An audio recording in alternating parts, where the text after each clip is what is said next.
Breaking news! Dahil sa matinding init ngayong taon, biglang tumaas ang singil sa kuryente sa maraming lugar. Sa gitna ng sitwasyong ito, inire-rekomenda ng Department of Trade and Industry ang paggamit ng isang makabagong energy-saving device na makatutulong para makabawas sa gastusin sa kuryente ng bawat tahanan.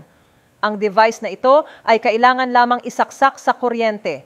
Pagkalipas ng 48 oras, kusa nitong inaayos ang daloy ng kuryente.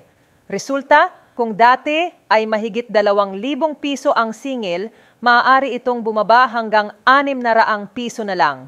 May patent ito mula Japan at sinusuportahan ng 12 buwang warranty. Ayon sa mga eksperto, ligtas itong gamitin, hindi nag-o-overheat at walang panganib ng sunog bilang suporta. Ipinahayag ng DTI na maaaring makakuha ang mga mamamayan ng 40% diskwento sa loob ng 3 araw matapos ang opisyal na anunsyo. Para sa mga interesadong makakuha ng orihinal na device, maaari nang mag-message ngayon para makapag-reserve.